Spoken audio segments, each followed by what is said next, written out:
the Knicks, as I said before the break, we're going to go into the second half with the fifth most difficult schedule in the NBA. And when you take a look at what's happening above them, now the Knicks are in the 8th spot for the playoffs, okay?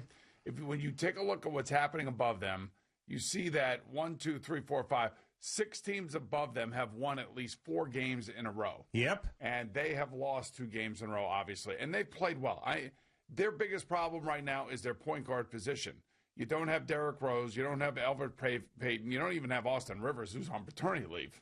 And he may not be on the team anyway in a couple weeks, so it doesn't really matter. So it comes down to Frank Ntilikina and Emmanuel Quickly, who goes out of the game yesterday in the second quarter last night with an ankle. He came back. Thank goodness he came back. And Frank is in the tank when it comes to shooting. He's 0 for 15 in his last 3 games. Yeah, I mean, and basically in the NBA, in my eyes anyway, the most important position if you don't have a LeBron James, although he does play point guard in a lot of ways, is the point guard. That's where it all starts. That's the person who's got to handle the pressure. He's got to make the right passes. He's got to get his teammates involved, and he's got to score every now and again.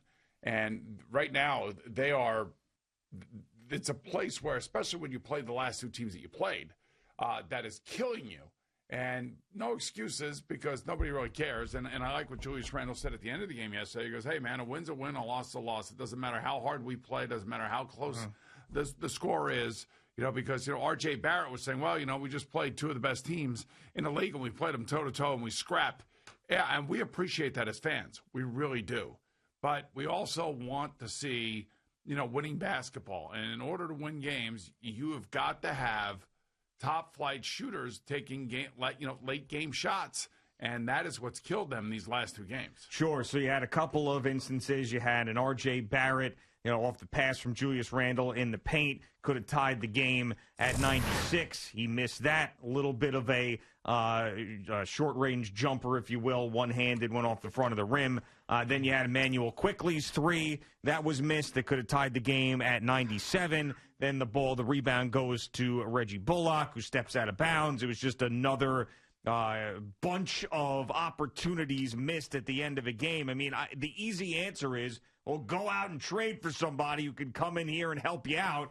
Go and make that deal for Victor Oladipo. Go and make a trade to go and do that. And I would like them to, if it doesn't cost them the future and actual players on this team that you want to build around. But, I could look at it both ways. I could look at it, boy, hard-fought games, didn't get blown out by the Nets when you could have, fought back, had an opportunity at the end. Yeah, the Sixers without Embiid are not as good, but still, you were winning most of this game. You let it slip away on the road. You're talking about a back-to-back against the 2 seed, then the 1 seed in the East, and they played really, really tough. And now the stretch is a little bit easier before it gets hard again. You got the Magic, then you play the Sixers again at home, but then back-to-back, a home-and-home with the Wizards after that. So it's like, you can make up that ground again if you continue to do what you did in the first half, which was beat those teams and get right back there. So I don't want to go crazy.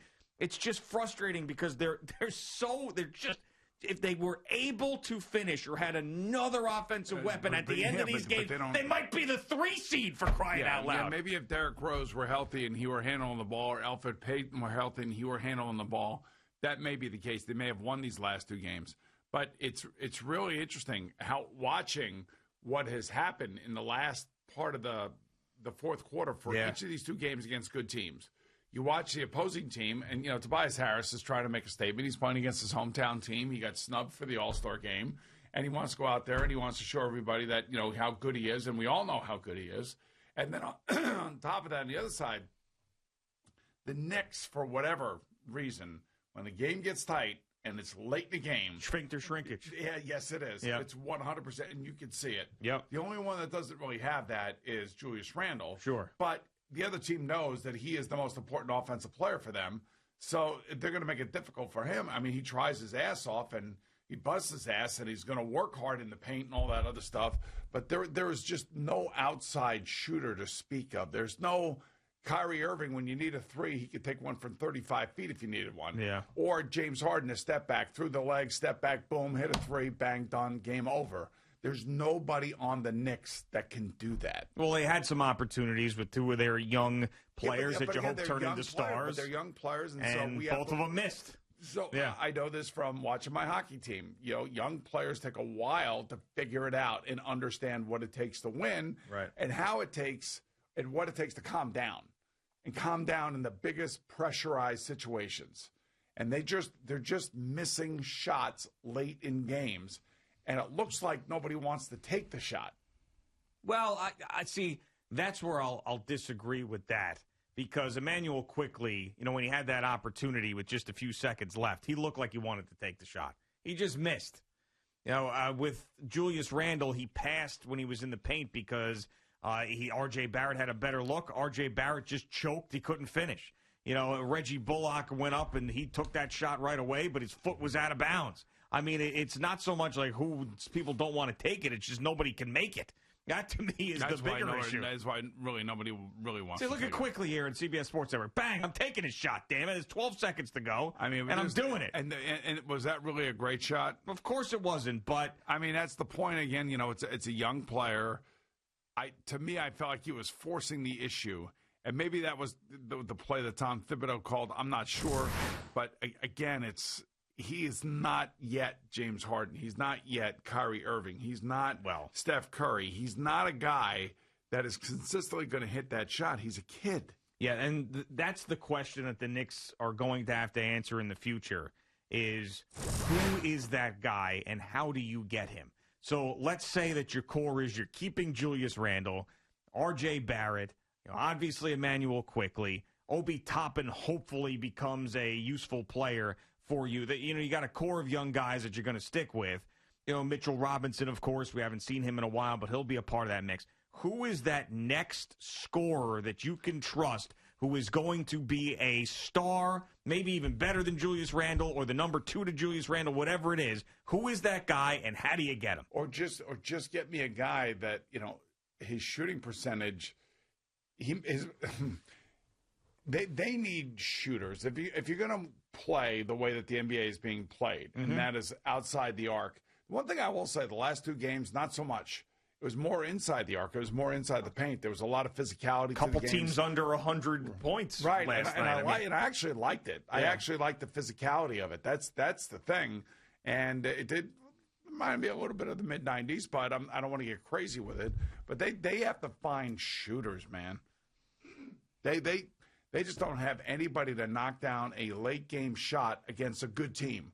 Against a bad team, it's a different story. Those bad teams are bad for a reason. They don't play defense. They leave guys wide open. You could see when you're playing against a good team and teams like the Sixers and the Nets who are 1-2 in the East, they're going to have a hand in your face. And not only are they going to have a hand in your face, they're going to transition the ball as quickly as possible down the other end and most likely make a shot. Yeah, I mean, this was a prime example of what the Knicks have struggled with this season, where they're up, they're playing a great game, and they played a great game for most of this game. They really did. It's a back-to-back game. I mean, and Julius Randle played 82 minutes of basketball in back-to-back games. I mean, and they were awesome. They were energized. They were great. I was like, this is exactly the opposite of what I expected off that Nets loss. But as we're getting closer to crunch time, it's Seth Curry who's draining the threes. It's Tobias Harris who's taking over the game. And it's the Knicks with these offensive possessions where they're bricking everything, and then the game slips through their fingers. And it's frustrating. I mean, and I think that any Knicks fan that's been watching these games this season is now getting, even though there's been a lot of success, but you're getting that anxiety towards the end of these games of, this offense is going to go in a hole and they're going to lose. Or if it's a close game and they're on their way back, that they're just going to fall short. So, I don't want to say they're a player away because that implies that they're a player away from winning a championship. I know they're not that one player away, but they are a player away from being a real thorn in the side of good teams as opposed to just a pest that you could smack away when you want. Yeah, I just think Thibodeau has done a great job. He's done a great job. He has held everybody accountable.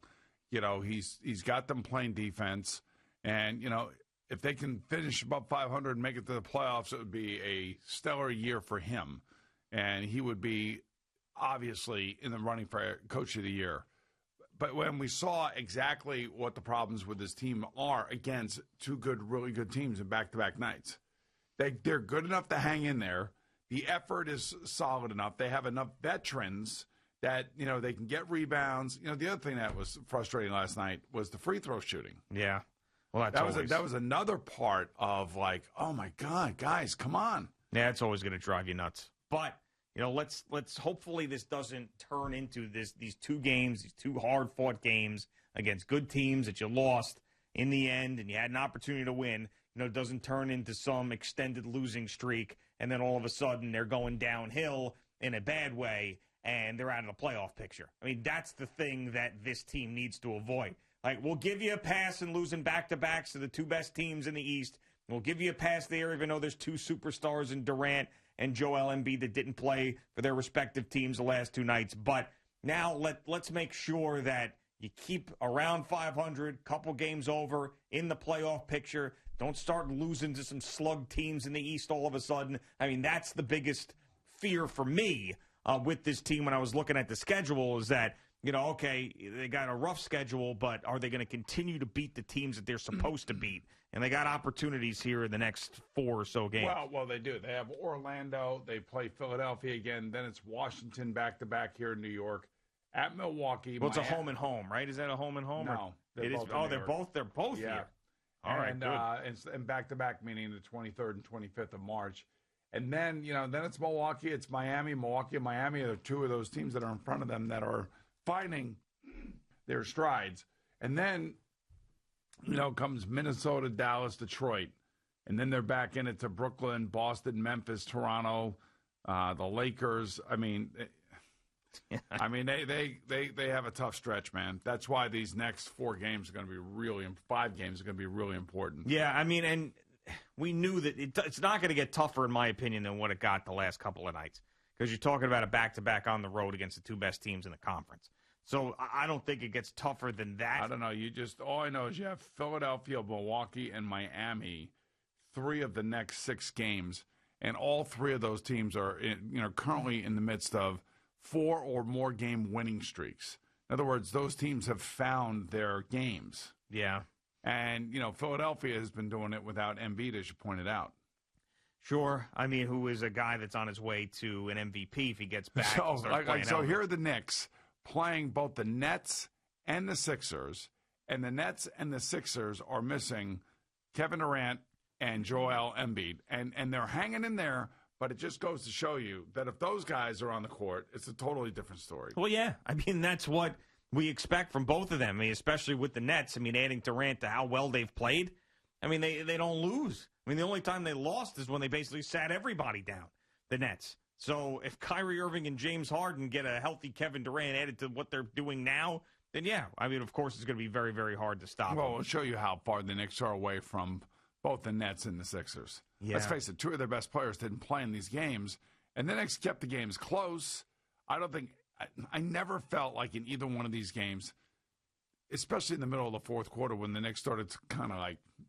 Oh, I thought they were winning last night. Come on. I didn't. I mean, they were up 9 going into the fourth quarter. I mean, when it got close in the third, they went back up. They built the lead back up. I mean, they were playing with so much confidence. They scored 14 points in a fourth quarter. Going into the fourth quarter, I thought they were going to win for sure. I mean, they were up 9. They were awesome. And you know what? And you know what that shows you? It shows you that they were a team that were on a back-to-back. Yeah. If you wilt in the fourth quarter, it's pretty obvious why you wilt. Sure. No, I know. There was a wilting. And they also have enormous point guard problems right now. They do. There's some injuries. Right in the middle of the season, which is not what you want. No, it's not, especially when you got to give Frank Ntilikina minutes. God, he's 0 for 15 in his last 3 games. Right. 0 for 15. I mean, it's not even coming close to going in. It's like sometimes you see a ball like go into the rim and just kind of and it kind of like rattles around and then comes out. You're not even getting that. No, you don't even get that. No, it's almost like he's shooting a ball that weighs 10 pounds. Someone should cut up every one of those missed shots and just send it to, like, email it or text it to Phil Jackson. Just do that. Because remember, that was his pick. That's his lasting legacy right now, is Frank Ntilikina. Thank you for watching. Please like, comment, and subscribe. And don't forget to hit the red bell so you're notified when we have new content.